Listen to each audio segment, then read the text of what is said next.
everyone, and welcome back to Rebooked, the show where we talk about the men and women slapping meat in the middle of the square circle, the stories they tell of the process. I'm GB. You got Jake and Matt. We're back at it again, and this time we're all in our respective homes, which is a nice feeling. Even though I'm only here for today, and then I leave, but I'm going to DR for a wedding, and it's a vacation. So it's very nice. So have you been able to sleep yet?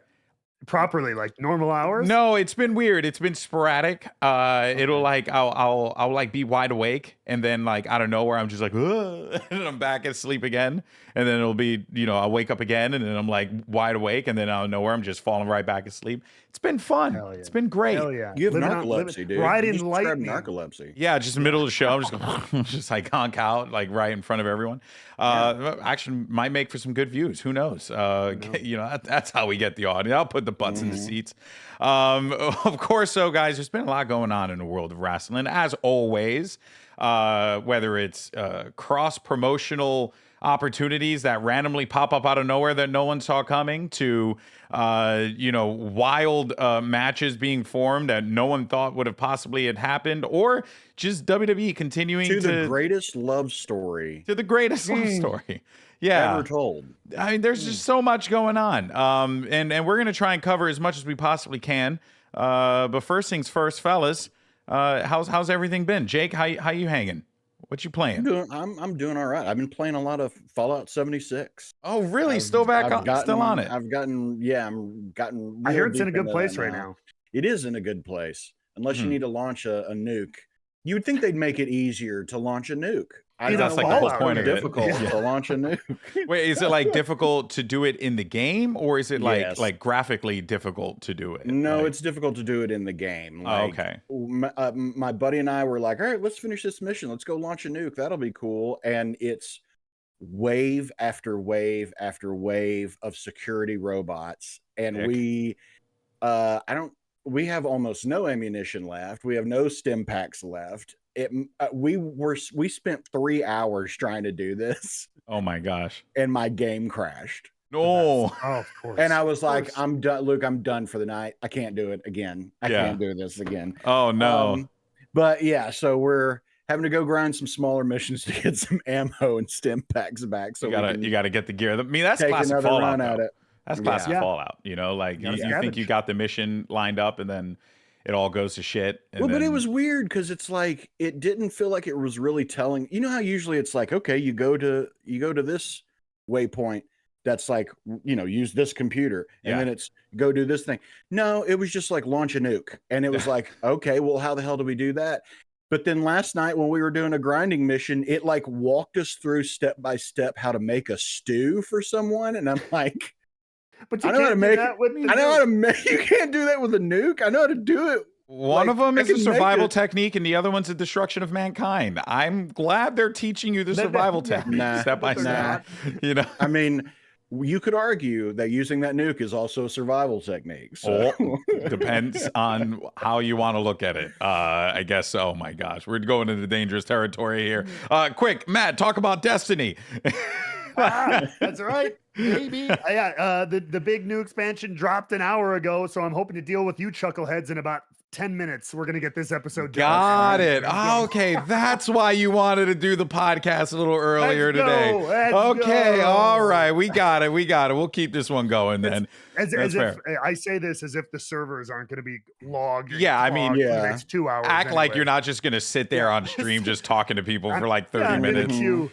Yeah, just waiting for. Actually, I just picked up X Defiant, that like totally not Call of Duty game. Yeah, I need to check that out. It's okay. It's fine.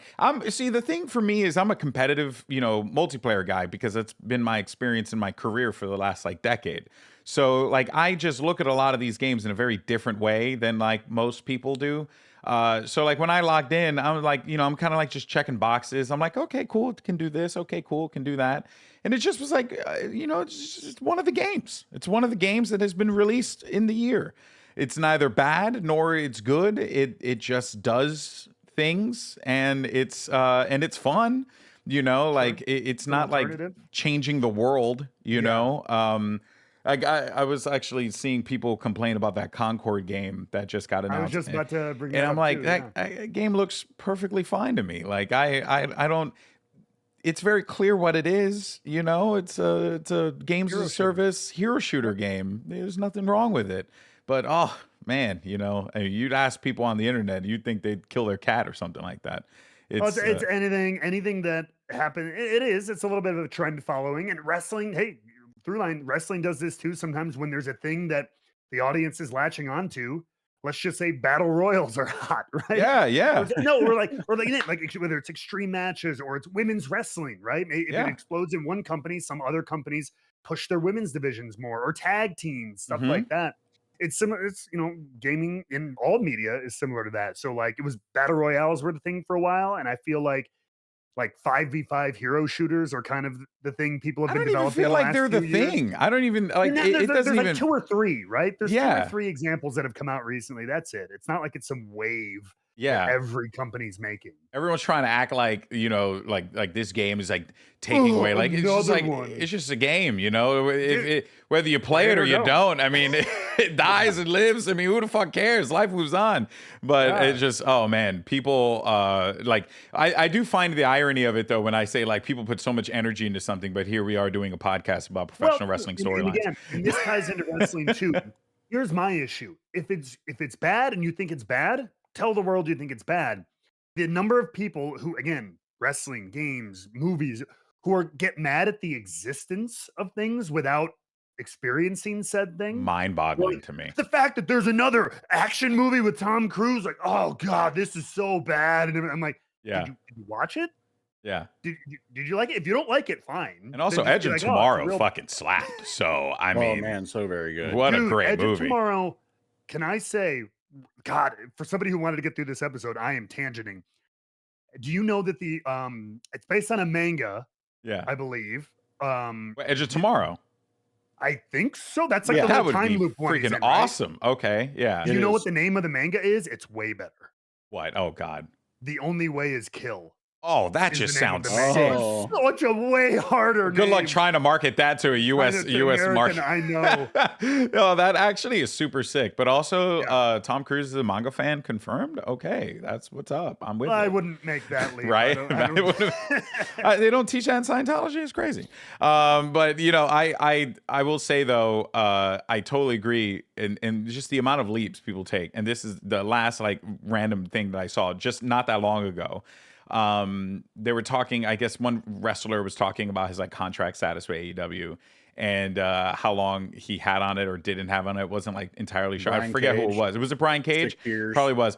But all I saw was someone say, oh yeah, I have like 2 or 3. No, it wasn't Brian Cage. It was like someone else saying I have 2 or 3 years left on my agreement or on my contract. And then the comment literally was like, how could these people not know how long is in the length of their agreement? Do they not like, are they not, you know, like does Tony Khan just do like handshake deals and blah, blah, blah? And I'm like, oh my God.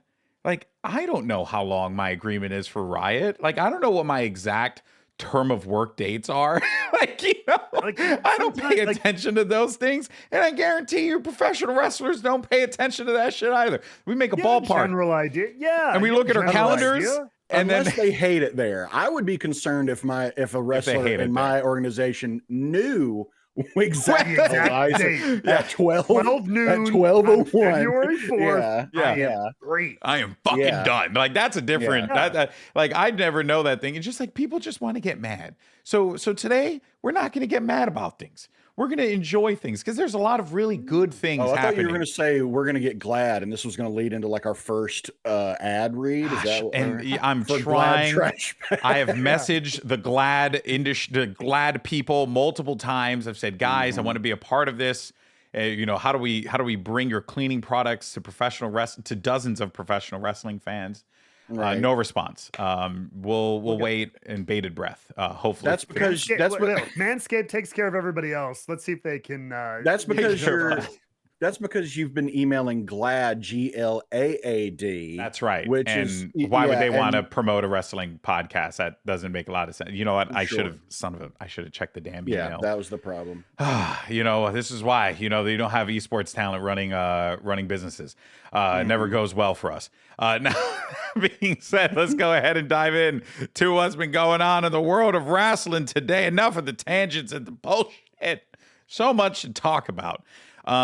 First things first, man, this one was random. Jordynne Grace just shows up at NXT to challenge current NXT Women's Champion Cora Jade, I believe is Roxanne. Sorry, Roxanne Perez. My God, I am so far behind on what's going on in NXT. It honestly just caught me. And Roxanne Perez actually is phenomenal. She is awesome. One hell of a wrestler. Yeah, so this is going to be a fascinating one. I believe that's going to be taking place at Battleground is the name of the show. So thankfully we have a guy who quite knows Jordynne Grace quite well over here, happens to commentate on TNA. By the way, you could find TNA every Thursday. You can spend $1 on YouTube. And Jake's here as well. Jake commentates pro wrestling for TNA too. He does it on the side stream of the ESPN 8 the Ocho broadcast. Right. No one watches. Yeah, but I mean, Matt, this is awesome. Jordynne Grace showing up in NXT. Yeah, this one. I show up. I do my job. I've got a little bit of like inside knowledge here and there, but like you would be surprised at how little inside knowledge. I used to tell people this at WWE too, even as a talent. I was like, I'm not like there as they're writing scripts. I show up and they tell me what I'm doing that day. The luckiest I've ever gotten was you get a phone call or a text a couple days before TV being like, hey, we're doing this. So can you bring like a suit or can you bring like, that's it. I'm not where like, I don't know what Roman's doing. I don't know what they're going to do with Josh Alexander for the next 6 months kind of thing. So, but yeah, so this one was a deal. I saw Jordynne Grace trending. I was like, oh shit, Jordan's always doing something awesome. Always literally breaking down doors. And so I opened and bada bing, bada boom. Very, very cool.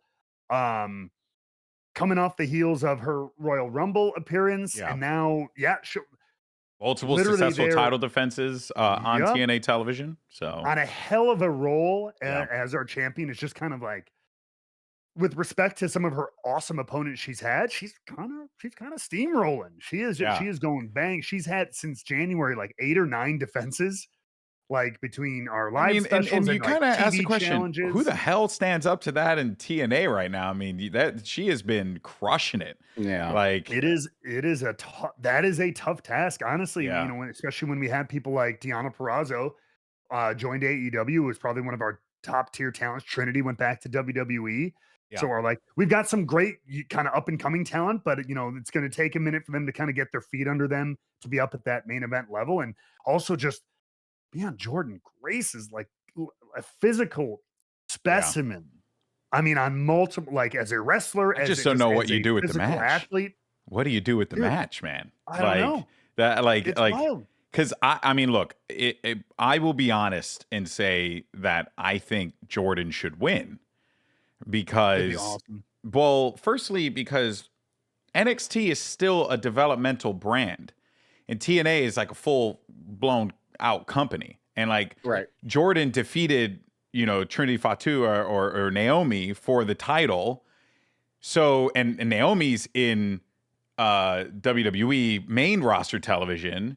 And if Naomi went down to NXT, you would imagine that Naomi would. You're doing a lot of transitive property math. Yeah, I mean, I'm just saying. There's like, you know, you gotta look at the tiers. Like this isn't algebra, kind of, but then mathematical. This is not. So like, would be as much as like you're on to a thread there. Yeah, it's wrestling. One of the beautiful things about wrestling is that people can kind of spike and so by your definition, it doesn't follow logic. Becky Lynch, one of the greatest of all time in women's wrestling in WWE, correct? Mm-hmm. Oh yeah. Well, Lyra beat her, so technically Lyra should beat every woman to ever step in front of her because she beat for a title one of the greatest we've ever had. True. So transitive properties aren't always perfect. I mean, we could So- transitive so- property the fuck out of that, though. You know? So by that transitive property, the true final boss Oh shit. is the Hurricane himself, who defeated The Rock That's true. on an episode of SmackDown. I think it was. Maybe he's the real final boss. Shane Could Helms. be. He's These the are real the questions. These are the he's the real important final questions. boss. You see, but you got to look at the context of things, right? And how things played out. No, but I mean, I get it. I think it would be kind of silly to assume that she would win, you know, a match on WWE television against, you know, their current champion. But I think, like, you know, that could make for a really fun story. But see, I thought a week ago that it would have been insane for the TNA Knockouts champion to show up on NXT and challenge for the NXT Women's title. So I don't know anymore. I feel like this is what's so great about all this. I feel like we're hitting a reset in wrestling. Like, I know that we've had Forbidden Door at AEW and with them in New Japan for years now, but like WWE doing this is a big deal. It's a big deal. I mean, like this is to me one of the biggest signals of this is not the old regime anymore. Yeah, for sure. And it's fantastic. It's like this is what we want in wrestling. You know, like it's, you know, even DC and Marvel had comics where their heroes came together and fought together against the common evil or whatever. Like, yeah, let me have some of that. Like that's you know, we're in the wrestling multiverse era now, you know, and I'm loving it. I can't wait to see where we go with this. But when I wasn't watching live when it happened, I got a notification on my phone and I was like so hyped. I was like, this is because not to in any way diminish like the relationship that AEW's built with New Japan and how they've really featured that, but like, it's a big deal that WWE has done that. Like they have famously hated acknowledging that there are other ways in which to receive your wrestling fix. So generally, on that note, the funny thing, like that is true. Generally, overarching 90%. But like this is also, to be fair, one of those things. It's not utterly unheard of. Even go back to the 90s, the NWA. They had NWA champions represented on Raw before. They had a brief, small working relationship with them. ECW, they did that little thing in like 98 or 99 where they had the guys come on TV and they sent somebody to ECW.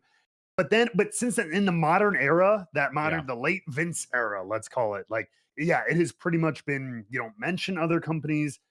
There was collaboration. Like AEW kind of came out the door. Well, it was wanting to do things with Mexico and with Japan, and TNA is very like that too. So it's kind of always been in that DNA. Here, especially in the modern era, it is still very new. But I would like to point out, this is also dropped brand new.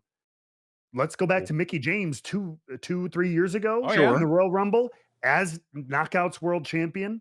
And then we had Jordynne in the Rumble. So like the only company, and then we also, to be fair, Noah and All Japan got some talent as well with Shinsuke and Regal's son, who went over there. So like these doors, they're creaking open. This feels different to me. This is 100% different. Challenging for a WWE title. It's not like a guest spot in a match. No, it's not like they're not doing a fate where it's like, because I think those Japan ones were Shinsuke wanted to work with one of his mentors. So okay, you can go over and do one date. Same with Carl in New Japan when he first got signed.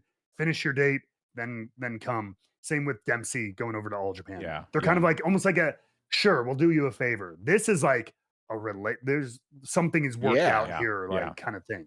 Because they gotta like they gotta push and signify who is Jordynne Grace to this audience. Why does she deserve a title shot against, you know, like your current program's champion, right? Like, and that's always going to be a tough one to kind of like push forward on TV, because to Jake's point, like WWE traditionally in the last, like, you know, I would say decade plus, right, has been very much 2 decades. Probably longer. I would probably say like from the purchase of WCW up until now, right, up until like Vince's, you know, unceremonious departure, there has been a kind of very strict, like, it doesn't really exist anywhere else, but maybe we might mention it here and there. Like when AJ Styles came out and, JBL, or was it Corey or JBL? One of them, like when, I think it was JBL, like went off like all of his accomplishments and what like AJ Styles had done to like really sell to the audience. Cause made no sense to take AJ Styles and put him in NXT. Like that just was pointless. Yeah. He was one of the greatest working wrestlers at that point in time. So like it made sense to like just catapult him to the main roster. But they had to like sell it immediately. Right. So I think like those things certainly have played out quite well for WWE in the past. But now it's like such a much more like full frontal, like, hey, we know that there are other companies out there. We're gonna, start to have these more, I guess, symbiotic working relationships with them, or just one-offs, right? Because I could easily just see it as Shawn Michaels just being like, dude, Jordynne Grace is phenomenal, and my girls could learn a lot from working with her, and like this could be a great opportunity to like, share ideas and talent and stuff like that, and let's not forget like Nick Nemeth is over there, and I mean, I've worked with the guy, and him as well, Matt. I mean, he's just a good dude. So it's like you'd want to rebuild that bridge in any capacity. It's not like he actually was just NXT freaking champion for a little while. So there's definitely like really cool things that they could do, especially with a company like TNA that I think has phenomenal talent and really needs just to continue to get that the spotlight put on them, and WWE being that is a great avenue for the franchise. And honestly, all I want is Joe Hendry versus Trick Williams for the title. That's all I want. I don't think it's a hard thing, but I could just see it now, right? Trick Williams comes out, he's like, talking his smack, doing his stuff. And then he's like, they got great wrestlers over there, like their current world champion, Moose. Maybe the crowd goes, Moose, do some cheering.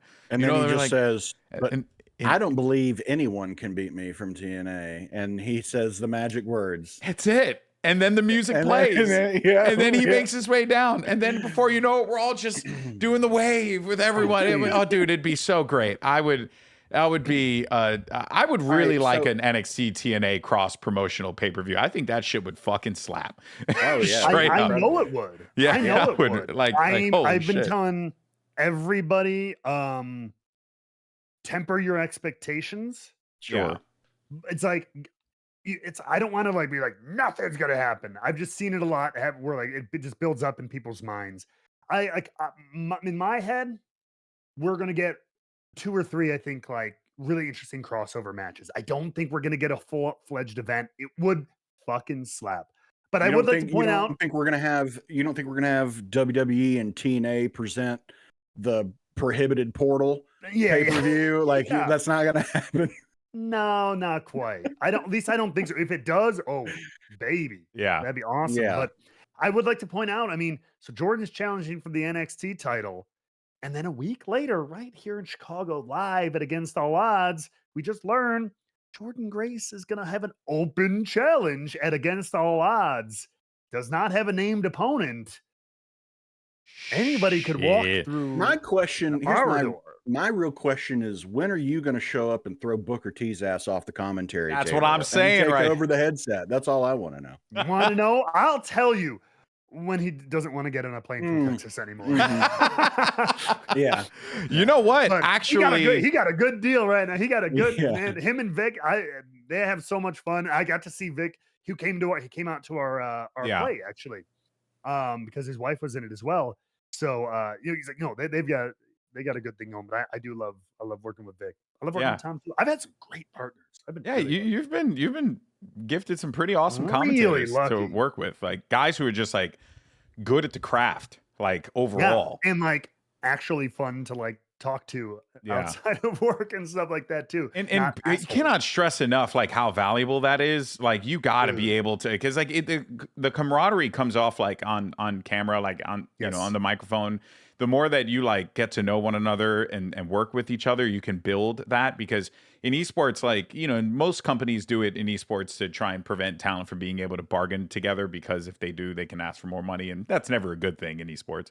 But in it, like whenever you see commentators working together, and they like Brendan Sideshow's like a great example of that in Valorant and Overwatch, like just they trust each other fully. Like Bren could say anything and Sideshow would pick it right up. Like, is that level of trust that you have that it makes like the product that much better. It's why I think, like, honestly, for my money, man, Nigel McGuinness has been such a contributing factor to like how good AEW commentary has continued to evolve, because like he has brought the character element to it while at the same time bringing the technical element, which has been really, really fun to listen to.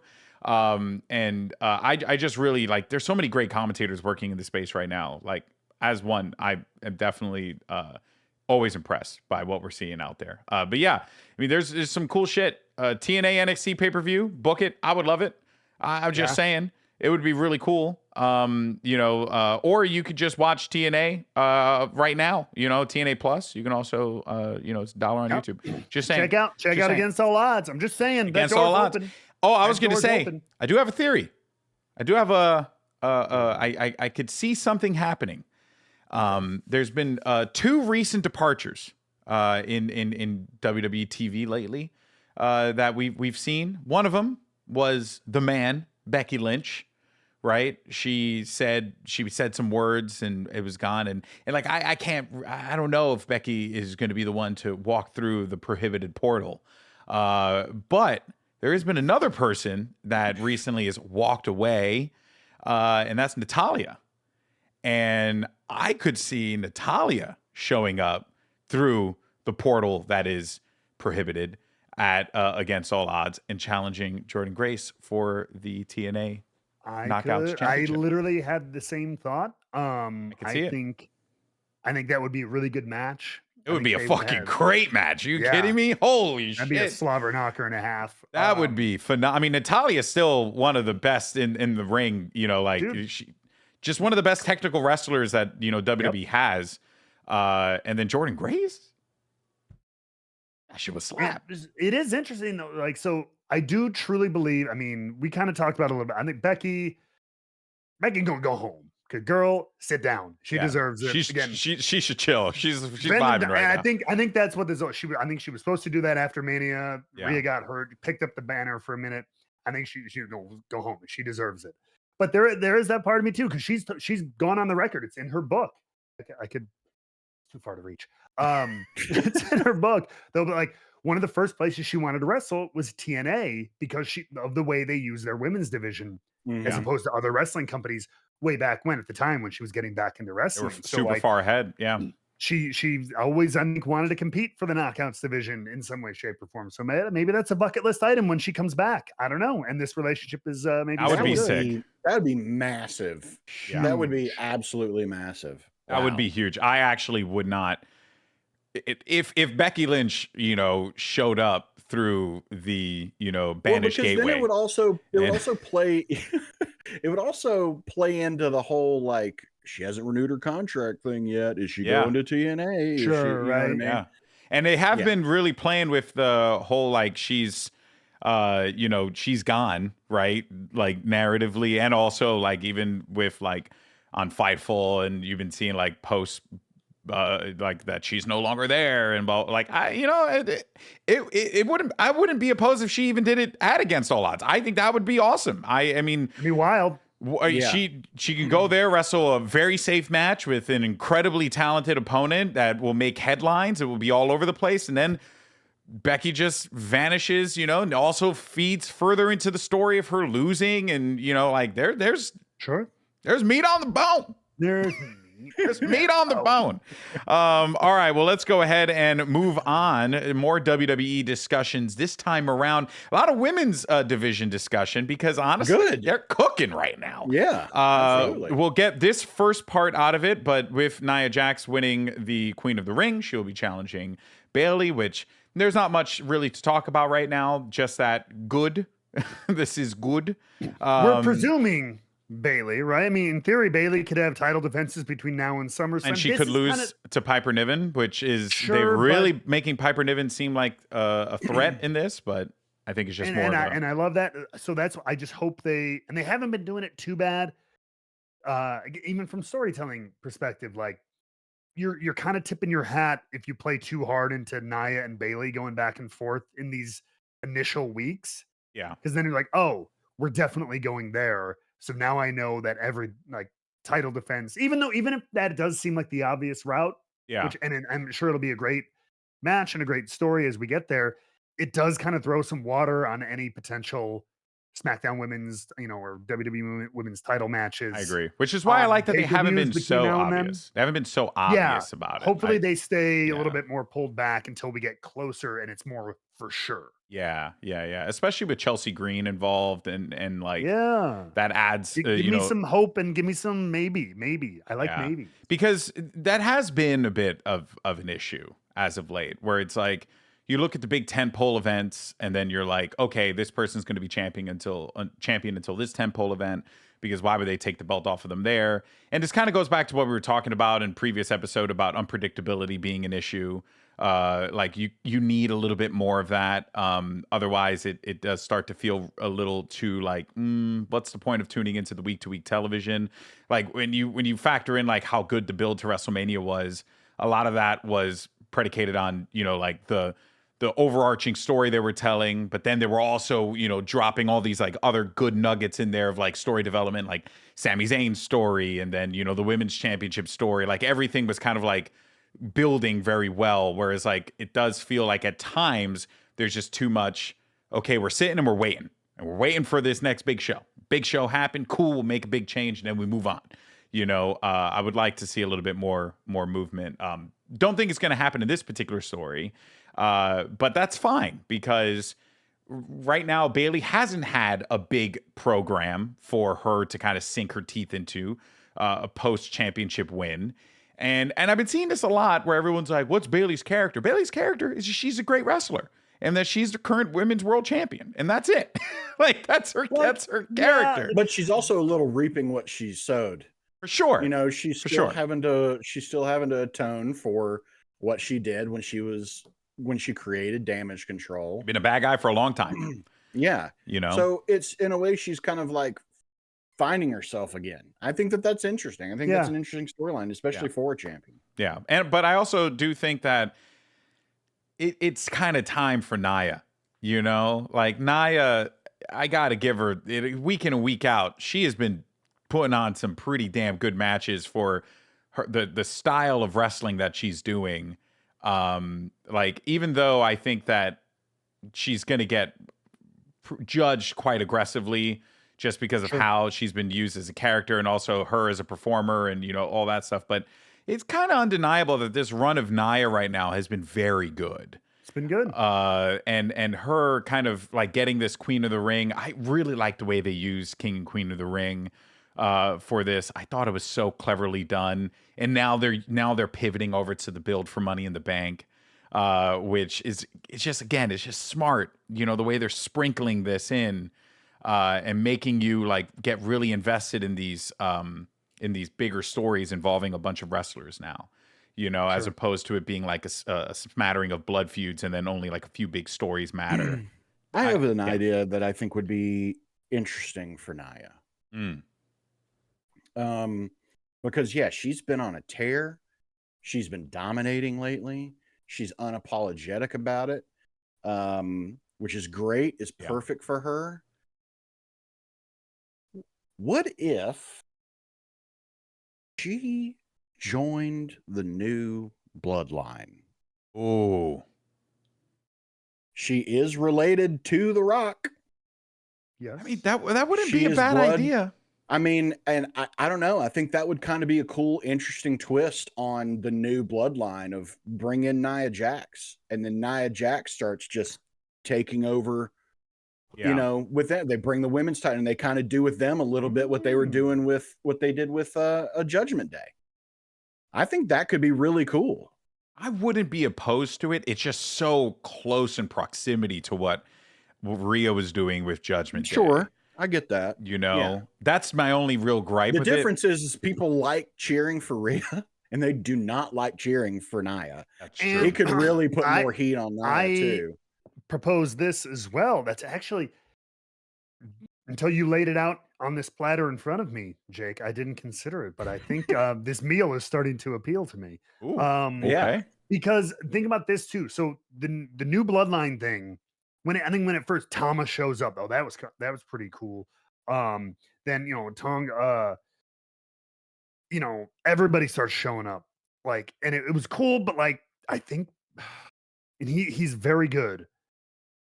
I think it's safe to say maybe Solo is not the most domineering and convincing leader. Maybe that's part of the story. Where it Yeah. will be that he kind of loses control, Mhm. but I don't think he's been the most magnetic Yeah. leader and like lightning rod for that group. And I feel like that this story is skid a little bit.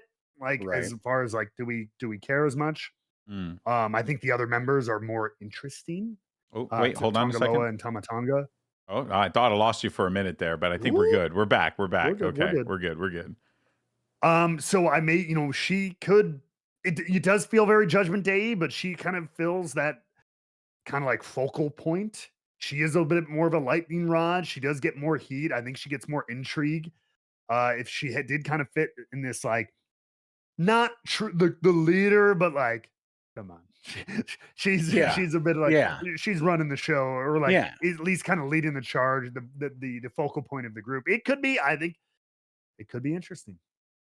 That could be interesting. I don't disagree with the idea of Naya being in the bloodline. I think that To me, it just makes her more terrifying.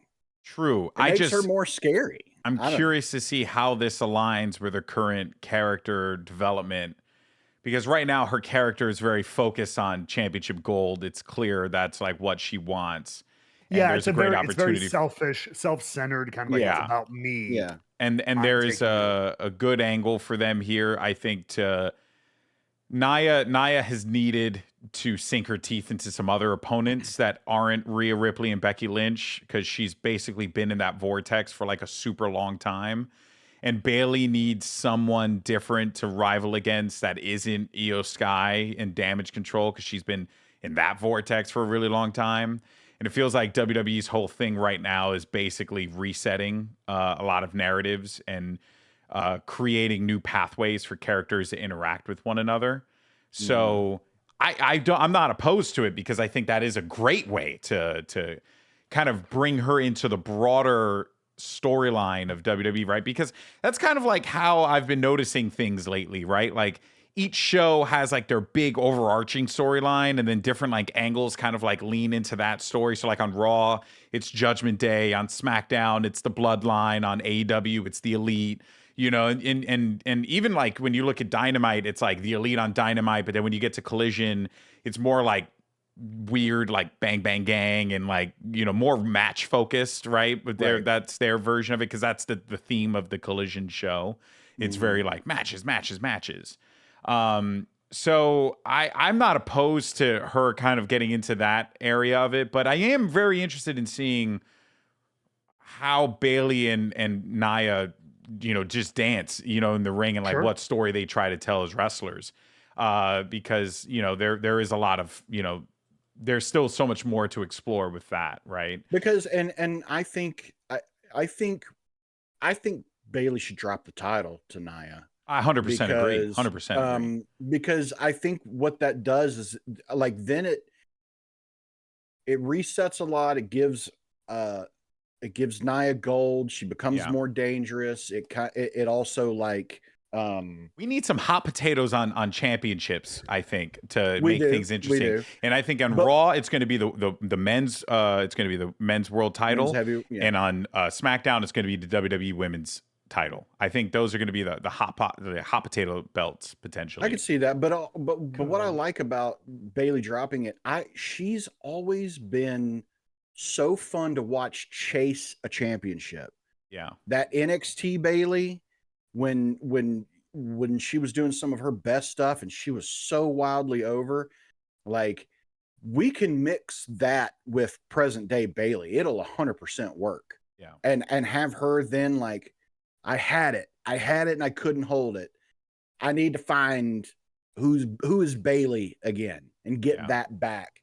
And that journey leads her back to Nia trying to win back her title. Yeah. I And then think you that give could be a lot Nia of an fun. opportunity to like Lia Valkyria maybe gets another shot at gold, and then you kind of bring that story back full circle about her trying to redeem the Queen of the Ring match, and you can even get Naomi back into that picture, because I think you can get some great matches and good stories out of a wrestler like Naomi alongside with Nia. There really is some cool directions that they can go with the women's division on SmackDown in particular. Give me Nia a SummerSlam to Mania reign, and then build me a Lyra, like keep her going on the roll she's been on, and then give somebody a crowning moment against a fucking monster like Nia at Mania. Would be a very cool babyface story for next year's Mania. Yeah, it could definitely be great 8-month reign for Nia, she could do a lot of great work in that time. And it's more like match focused, which will be really good, because then you can kind of like just continue to build like great matches out of this, right? Where contrast on the other side to Monday Night Raw, what they're doing right now, I love. I mean, Liv Morgan is just dynamite. And I'm not talking about the show on Wednesdays. I mean, she is absolutely stellar in this role of the harlot trying to destroy the fucking, I don't know if that's an appropriate term to use, but it's the succubus. Yeah. She's the succubus character. She's so good. And we haven't had this in a very long time. Everything's always been centered around like, oh, I'm going to, be better than you, and I'm going to win the title, and I'm going to be the one to guide the women's division and blah, blah, blah. That's not Liv's thing. No. She is mind games. She's at the top of the food chain in WWE. And she wants to destroy it. She wants to watch the world burn. Yeah. And there is some great story. Yeah. There's some great story and it doesn't matter what collateral is a result of it. She just wants to watch Rhea. This is how you do a revenge tour. It's not by winning matches. It's this shit, What a freaking, like, Liv's been good for a while, and like they gave her moment a little bit, like it was a year or 2 years ago. Yeah, but then she kind of ran into Ronda, which was unfortunate. Yeah, and like she was like the underdog as champion, and like making her tap out. Like it felt this feels like the moment. What a glow up from that run to even as early as we are in this run to this championship run. What a upgrade! Like she just won it. And it's already it's very reminiscent of like when Toni Storm was starting her transition into the timeless Toni Storm story arc, and how you were like, even that one was built up in a very slow manner where you were like not quite sure where it was going, but then you get there and you're like, oh my God, the character is incredible. Everything fits. This is so good.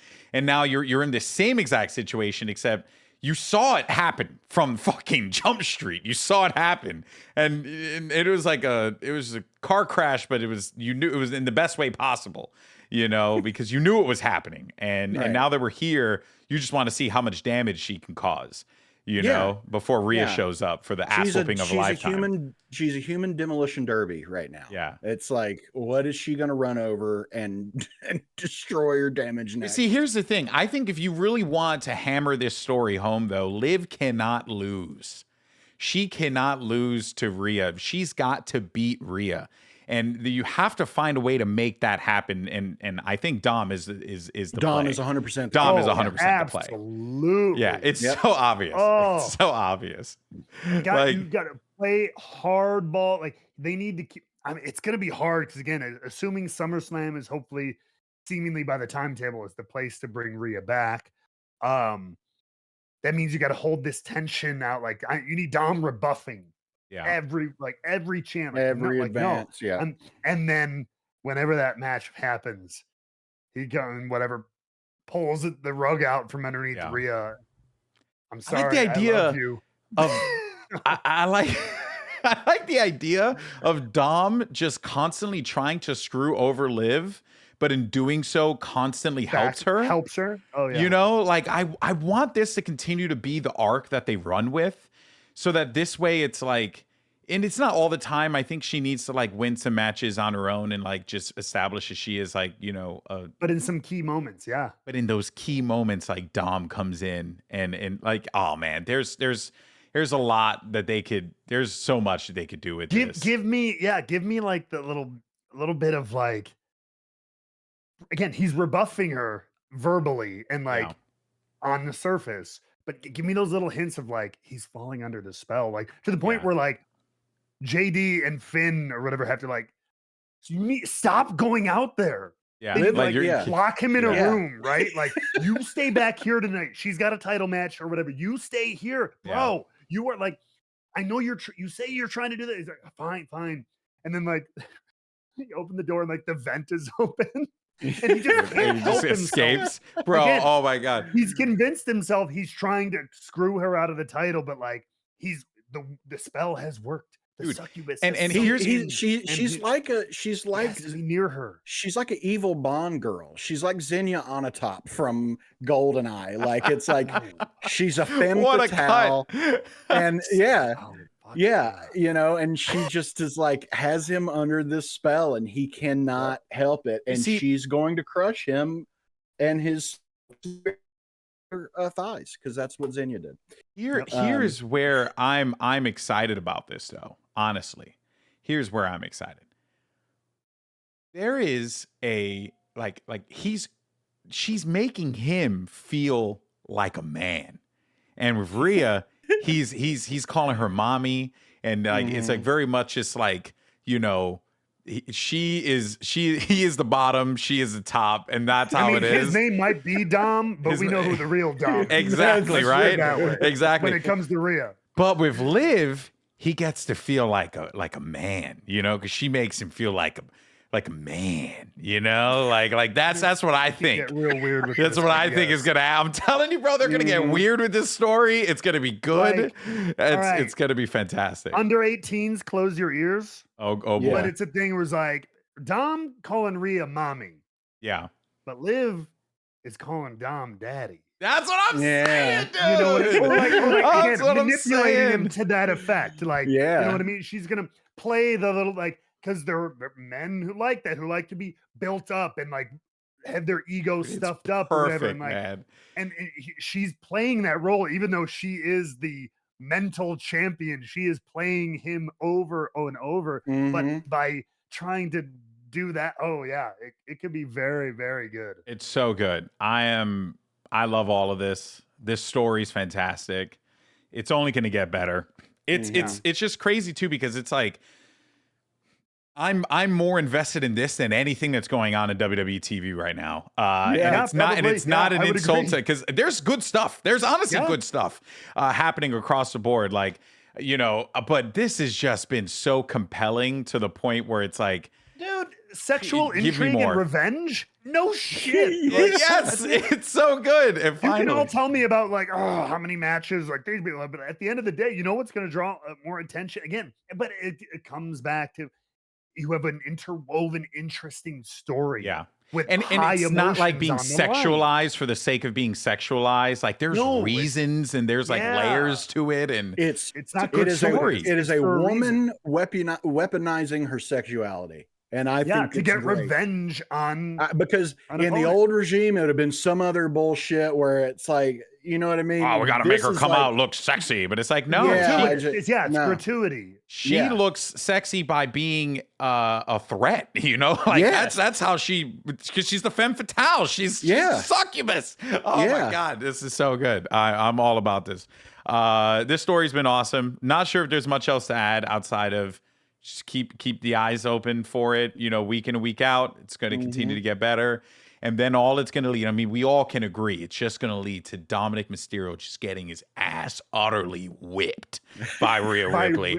At some point down the line. It's going to be good. It's going to be so funny.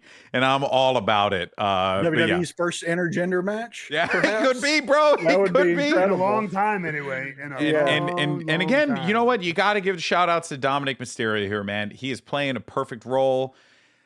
I just hope that this only can just be built upon for the guy, you know, so that he doesn't get roped into like the guy who got his ass beat, you know, week in, week out. But even then, I don't know if that's bad. Who'd have thought that when Judgment Day started, that the star they would be making was Dominic Mysterio? No shit, right? I mean, dude, he's been phenomenal. He really has been fantastic.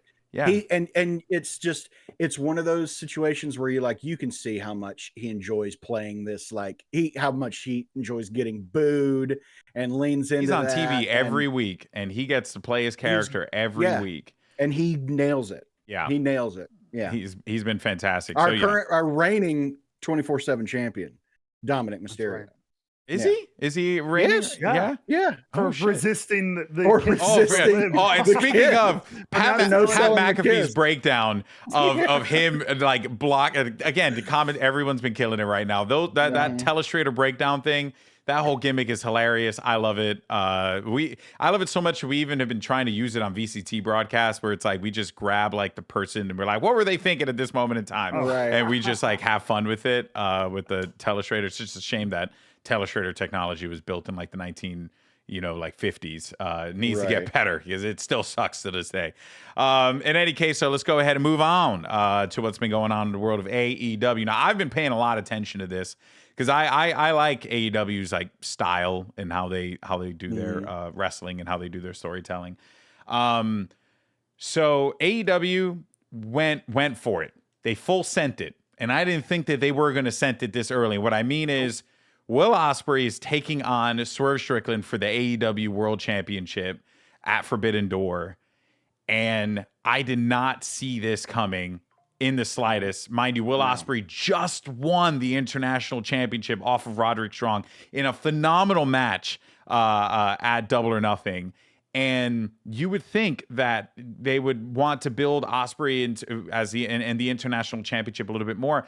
But the thing is they're just doing it in a very AEW way, which is with Will winning this. He has been defending the International Championship. He just defended it successfully against Kyle O'Reilly. And it just feels like the story right now that they're telling is Will Ospreay has been perfect. He has been perfect in every way, shape, or form. And he's going to be perfect when he takes on Swerve Strickland for the AEW World Championship. And there's this constant thought online that Will is going to win and he will be like a unified champion. And I'm like, I say nay. He can't. Not only can he not win, he needs to lose, and Swerve needs to win clean in the middle of that ring. Clean. Okay. Yeah. I'm going there. I'm not saying he can't. I think I could. I would actually kind of like that too. But I think there's such a great there will be moment shenanigans. for story. Yeah, there right? will be shenanigans. Yeah, guys. From it's professional storytelling perspective. I know. We know it's going to be shenanigans. Yeah, in my heart of hearts, I want it clean, but I know shenanigans. Let's talk about what the shenanigans would be, though. How do we get out of this? Will may be done with the Don Callis family, but they're not done with him. There it is. And what I think is going to happen is we're going to have that match at Forbidden Door. They're going to come out and interfere. I don't think Swerve is going to be happy about it. But who is they? But who is the day of Don Callis family? Because right now, Orange Cassidy turned him down, so he's not joining him. He just has Takeshita, but like Trent. Didn't Trent just join him? Trent actually is good. Okay. And, on this new big heel turn is maybe in line. Usually when someone does that, you kind of want them to do something big to establish themselves in this new role. Yeah. Be an opportunity for Trent there. Actually, you might be right. He also still has well, I mean, I don't know. They're not Don Callis family member. Who are the Cage and the guy? The Cage of Agony. Who turned on Swerve? Yeah, they were just on Collision. So they're doing 6-man stuff right now. They're going to go trios. And it's very clear they're doing like a face trios thing because they just came out and did like a squash match. It was highly entertaining and it was just like Brian Cage getting to do all the crazy shit that he likes to do, and they were just going nuts. It was actually a very, very entertaining matchup. So I don't think that they're going to go in the direction of utilizing them, but I do think Trent is the more likely, because then you get Trent versus Will for the international title. See, my thing is, and I'd said this, I posted this on Threads, not on Twitter, but on Threads. It doesn't matter. It's the same shit. I think that you can get to a realistic world where you have Okada facing off against Ospreay and you unify those titles, because at this point there is just no value in the I know we've Continental been saying Championship. this. We're gonna speak this shit into existence. There's just no value in it. No, as separate to like no, we need. He's not defending it. He's not doing anything with it. So my view is you get Will to lose because the Elite probably screw him in some way, shape, or form. Less so than Don Callis, which maybe doesn't make the most sense, but it does. What's their motivation for that?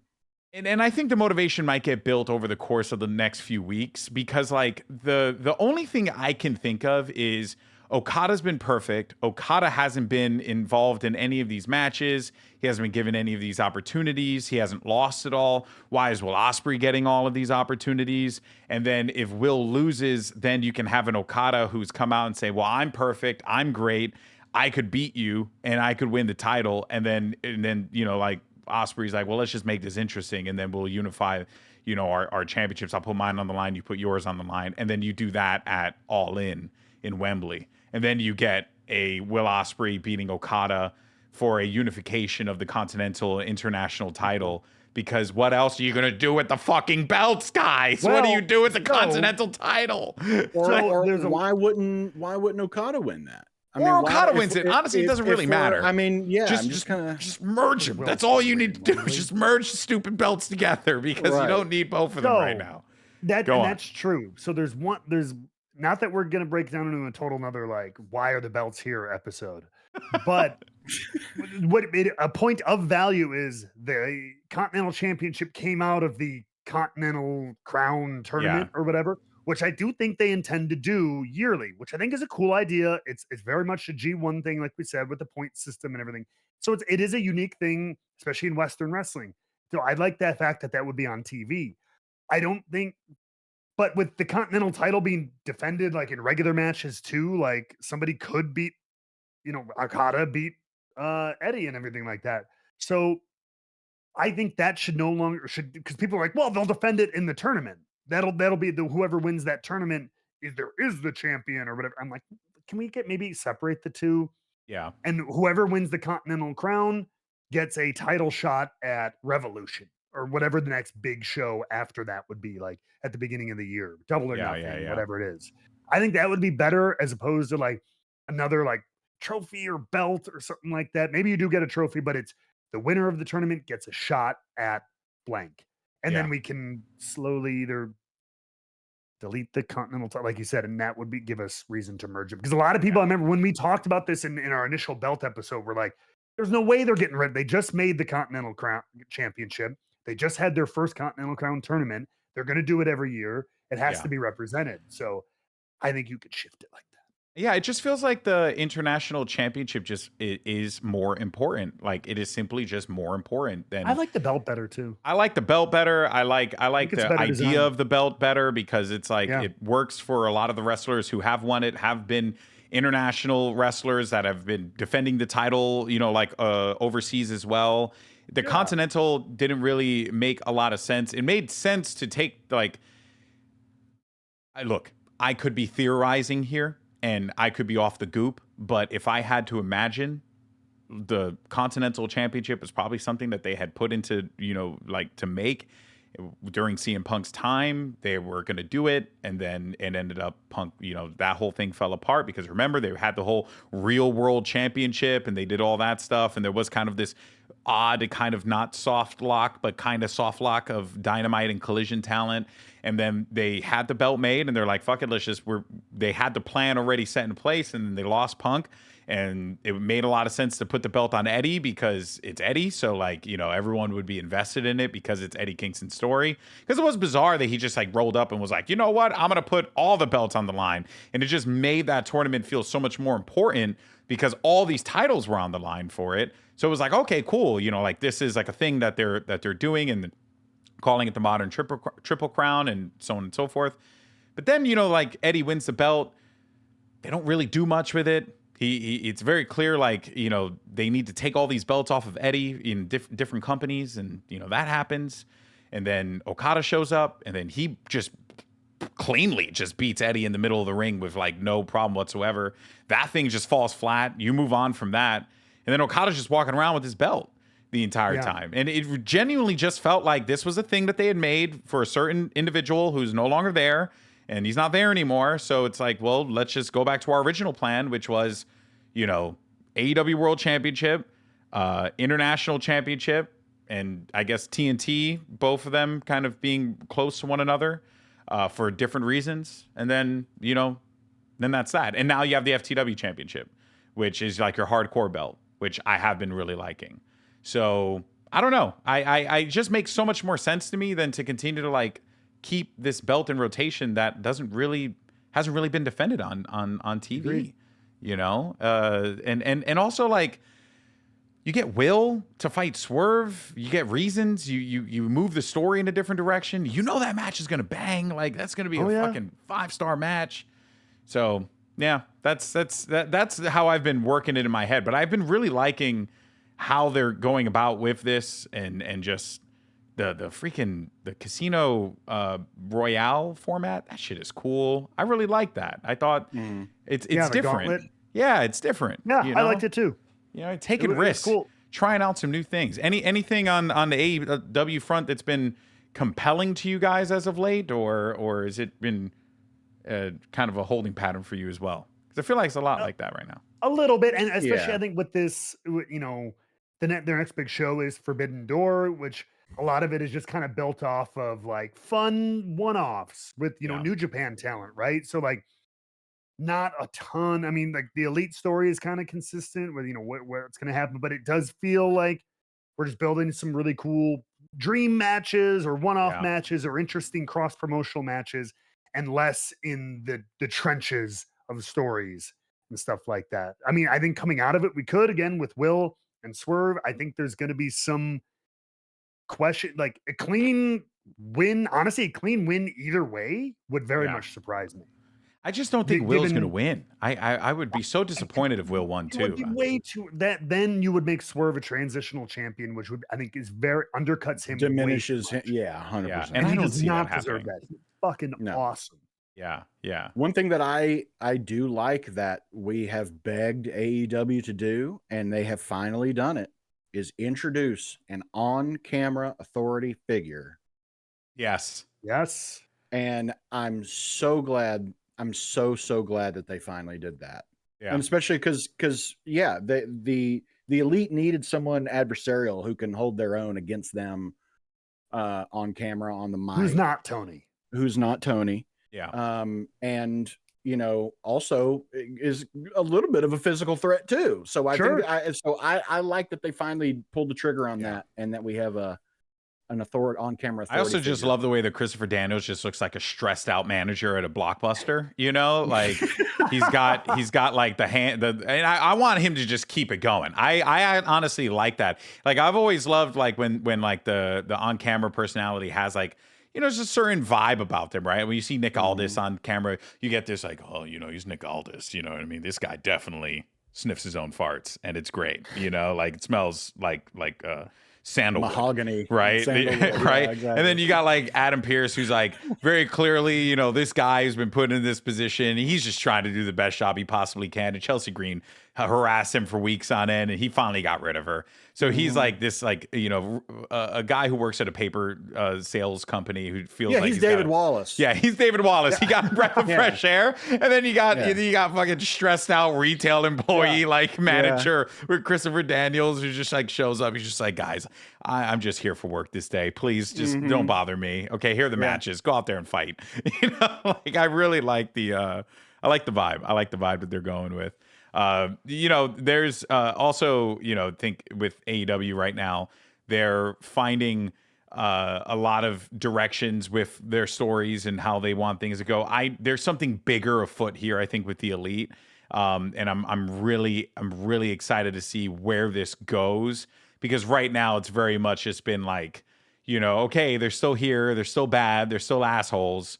But what you guys keep saying you're going to change the world, in what way? How are you going to change the world? Yes. That's why I think Forbidden Door is going to be that, like, you know, Double or Nothing establishes his bad guy faction. Forbidden Door is going to establish the motivations of his bad guy faction. I think we need a like they burst onto the scene. You know, Jack Perry returns, all that shit. It's been pretty good. I think we need our it gets darker before the dawn moment. Mm.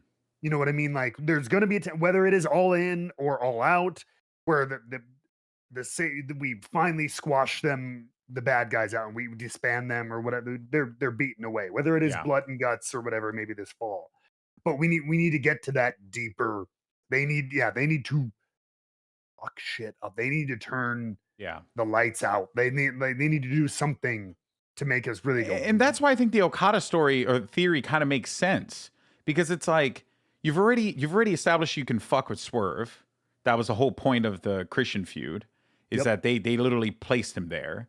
So I think like now them fucking over Ospreay and then also taking a win away from Swerve just also established that as well, because like these are two guys right now that are like just the best that they've ever been, right? So it's like it makes so much sense that like the little shits over at the Elite are gonna ruin a dream match at Forbidden Door, because that is what little shits would do, you know, right? Like that makes sense to me.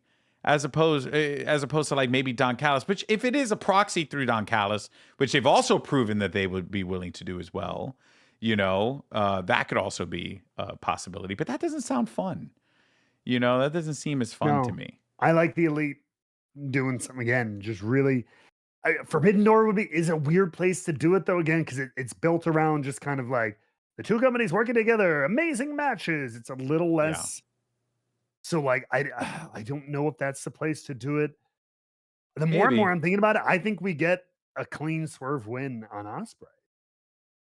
I mean, I was throwing it out there with my just passion for everything Swerve Strickland, but maybe you know. Because like could see some Don Callis, but I feel like maybe my only thing is, you know, you don't leave us, we leave you kind of thing from the Don Callis family. And then that's what they do. I would, in an ideal world, I do think something with Trent sets up Will and Trent international title. Great. That'll be a great match at another pay-per-view.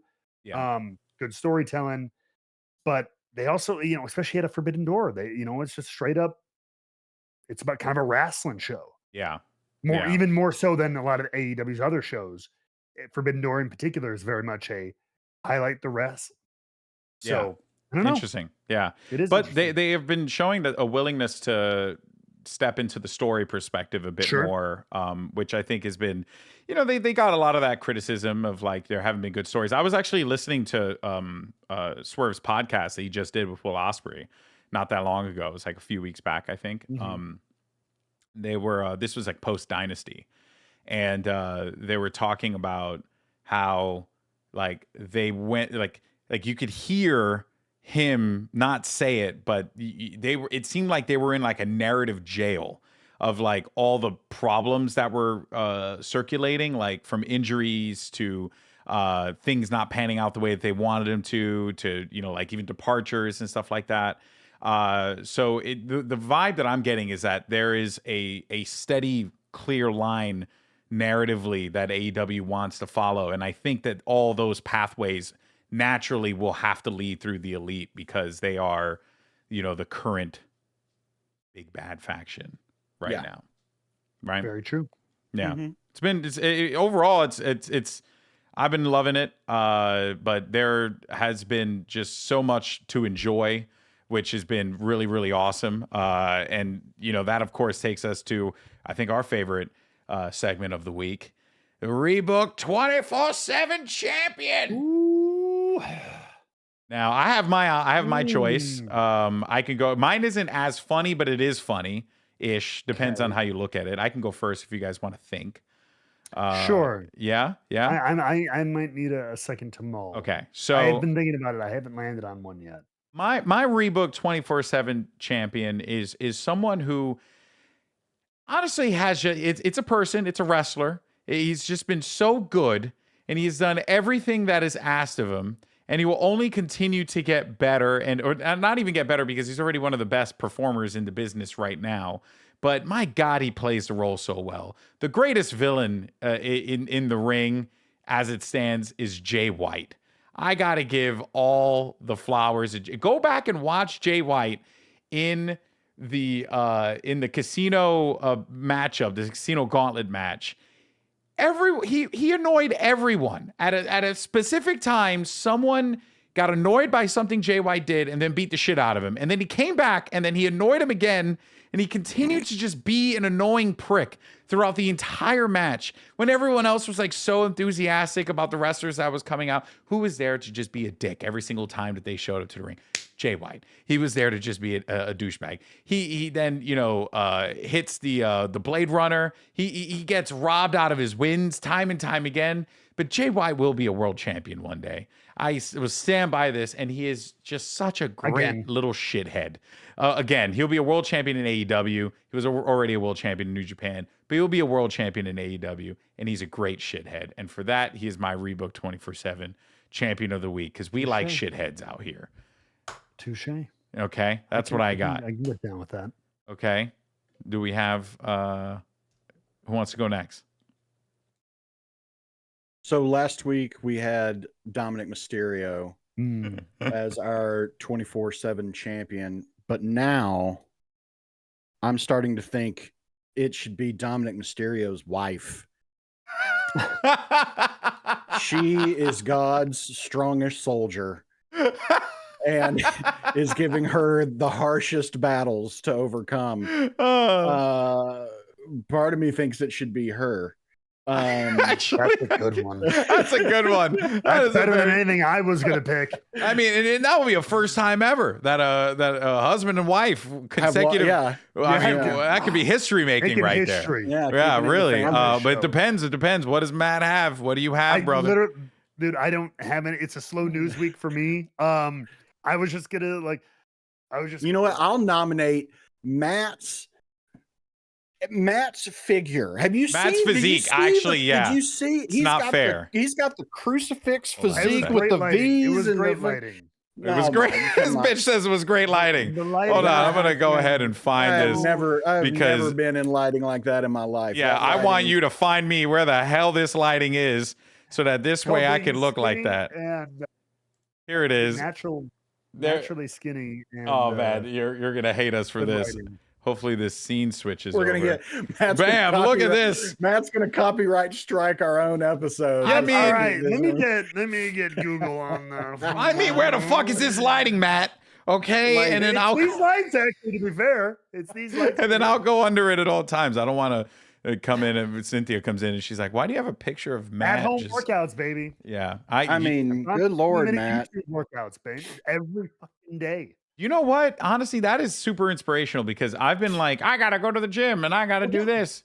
When I 6 weeks on the road with the show I was with, I didn't want to, because when I was on the road wrestling, you know what? Number one, making good money with WWE, so it was less of a hassle. Yeah. But because you go into these gyms and when you go town to town, they'll let you in, but it's they're not good for a day pass, and too. It depends you know what on I mean? what you get there. Yeah. So I'm like, I don't want to deal with having to find a place, and then so I'm like, I want to work out in my hotel room.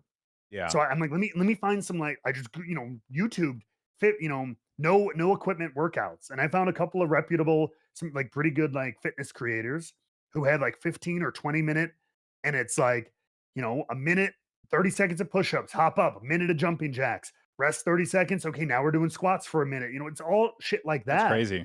But man, but it's good conditioning. I won't turn into Randy Orton. I'm not gonna get huge. Yeah. But I'm gonna get in. I'll be in really good condition. And I think that's really all I want, is just to look all right in clothing. You know what I mean? Yep. Just not. Actually, the whole point is to look good naked, brother. Oh, well, there you go. I wasn't ready for that one, but now that I've heard it, I'm not mad. Honestly, man, that's awesome. Congrats.